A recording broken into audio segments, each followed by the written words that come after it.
السلام عليكم صحابتا استينا اسبوعي laba ilaa saddex video insha Allah aan idin soo wadaago marka asbuuci hore dhaaftay habta mikra ma garanaysaa marka mawduucan maanta wax kale kuma saabsana maanta xasib bal si xorriyad isaga hadalo marka hadana tooyin guud in la wadaago oo nolosha ku saabsan marka muuqaal loo imaan doono aniga lahaa wixii wax faa'iido leh haddii aad aragto dadka waa la wadaaga ma garanaysaa waxaan sharing marka baasha ugu ma garanaysaa waa baasha wana soo dhaafsan ma garanaysaa marka koobaad waxa weeyaan maalmuhu soo deegin laakiin wada 24 saacadood ka faa'iideysto marka 24 saacadood haddaad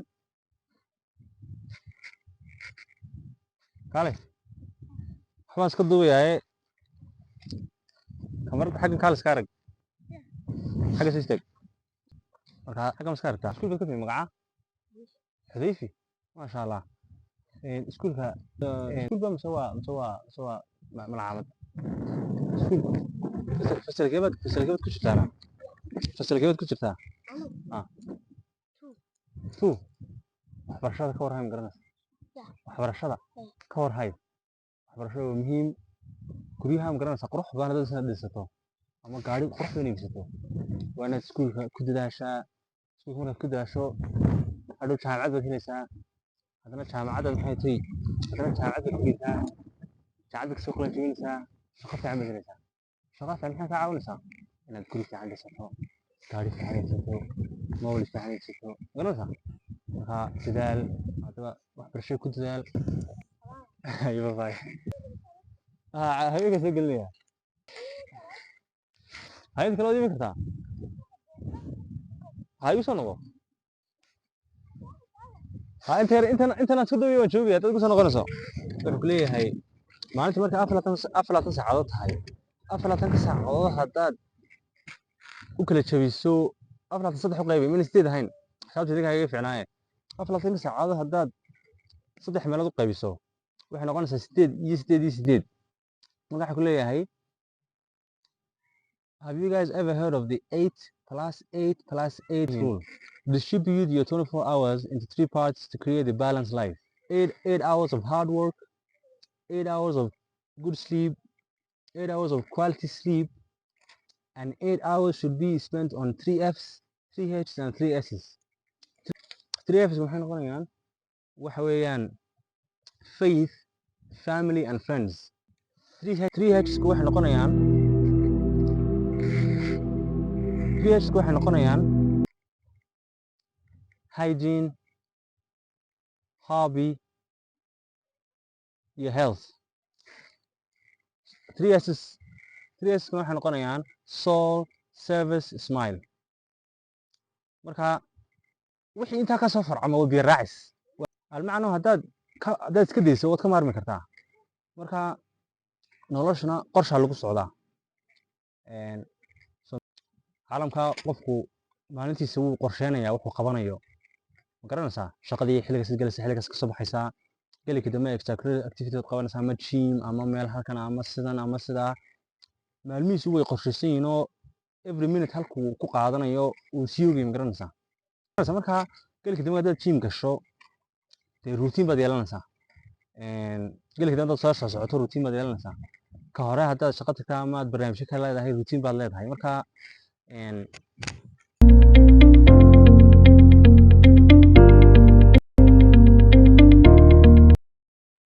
maalin laga hayay most people die at 25 and get buried at 75 almacna dadka badankoodu marka shalaati jir yihiin ayay waxaan kordee akhriskii iyo waxbarashadii iyo horumarkii iyo korsocodkii ay joojiyaan kadib markaa de waa qofku iska soo kacayaa iska seexanayaa waxaan ku iri mooshada marba dhinac ku siitaadkana waa soo garanaysaa marka dee waxa qurux badan in maalin kasta wax la barto ama buug akhri ama wax si kale wax soo baro ma garanaysaa laakiin dee maalmo wani ilaahay uu soo eegino laakiin waa inaad adigu dee aad waxyaabo kala duwan qabato maalin kasta. Anigu waxaan leeyahay diary book-gaasaan daba sidaa, mar kasta ra'yi igu soo dhacaaba qalin iyo buug iskama daba dhigo. At any point in time there is a notebook and a pen handy. Wixii kugu soo dhacaa waxaan ku waad ra'yiga halkaas aad ku qorshad la gaaraysaa. Waxay dhahdaan your mind is for having ideas not holding them. Marka ra'yi soo dhacdo 2 second bay yara haynaysaa. 2 second aad buug ku wareejiso dee waxaan ku waad ka haysaa. Haddaad laakiin tiraahdo bal in yar sug mid kale ka soo daba dhacayso tii hore meesha ka saar la sameeyaa. Nolosha haddii qofku doonayo horumar ka gaadho isla xisaabta kala badiyaa. Taa maxaan ka wadaa? Iminka tusaale ahaan kale caawa oo kale markaan shalay si saxan jireen nafsi daayo 3 shay baan qoranayaa oo beritoole aan maxay doonayeen inaan fuliyo ama personal ha noqdaan ama professional noqdaan. That's one thing baan wadaagi lahaa. taasina waa taas. Saddexda shay aan maxay tahay aan caawa qortaa dibrisba markaan shalay soo kaco wixii aan qabanayo waan maskaxda ka soo qoranto aniga xal sii qortay. Habeen damo kale markaan si saxanayo saddexda shay aan qoran doonay saad dama aan qabanayo saddexdii xal aan qoray waan ayaan buug la soo baxan kareynaya kana qotay adduunkana isla xisaabtan baa ayaa horumar u gaaraysan sheegay. Marka saddexda shay waxay ka caawinayaan inaad wixii qabataa ma aad qaban. Haddaad qabatana dee waxaan ku leeyahay good job. Haddii aad qabanna dee sababtaada qaban oo dee aad isla xisaabtamaya.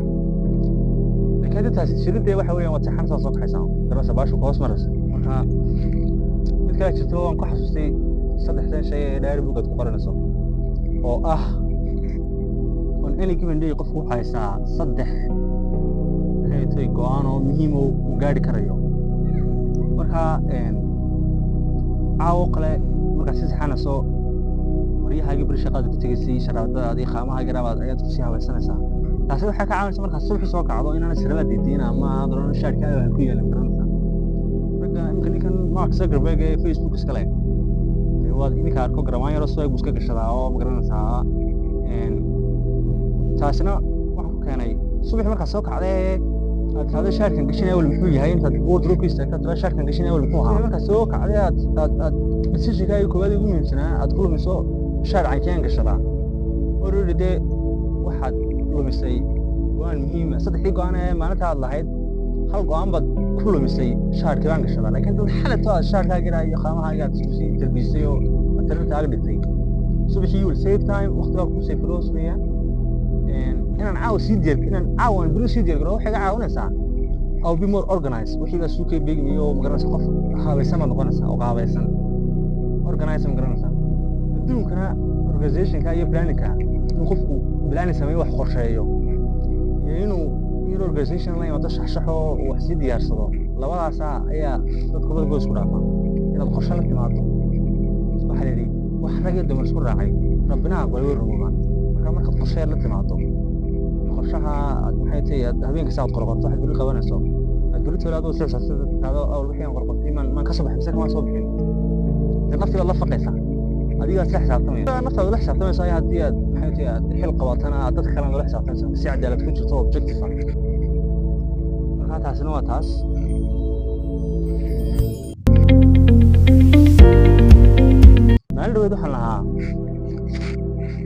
maalin dhaweyd waxaan lahaa maskaxdaydu waa sida beebiyadahoo kale.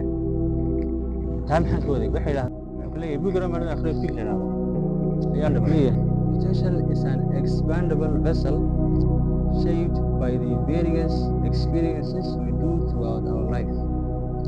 taa waxaan ku keenay waxaan igi lahaa maskaxdaydu waa sida beebiyadahoo kale. markastoo aad macluumaad iyo xog aad ku riddo sida beebiyada kala faxaysaa garanaysaa. tusaale ahaan IT baan oo tusaale IT engineer kombiyuutarada badankoodu wax kasoo degaan RAM ah 8GB RAM nina garaysan mooyaane waxa la soo gaabay random access memory oo waxa weeyaan dee halka dhan ee wax lagu kaydiyay kombiyuutarka. marka kombiyuutarada badankoodu RAM-koodu waa 8 ayay kusoo degaan qaar marka kombiyuutarada qaar buu qofku ku shuban karaa dee 8 kale ama 4 kale oo magaranaysaa hadduu dee space u bannaan yahay oo kale aad ku shuban kartaa. maskaxdayna waa saasoo kale. RAM-ka 8ka waa laga sameeyay 8GB-ga qof walba intuu dusha kaga kordhisanayay magaranaysaa haddii akhris noqoto iyo haddii noqoto inuu qofku safro magaranaysaa adduunku soo kala barto qofka ku xidhanta magaranaysaa. taasina wataa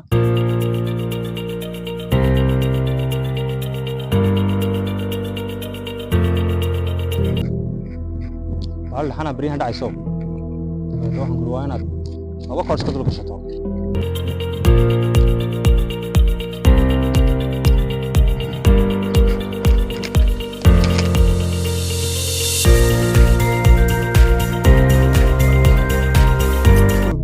purposeful practice waxa la jira oo noqonaya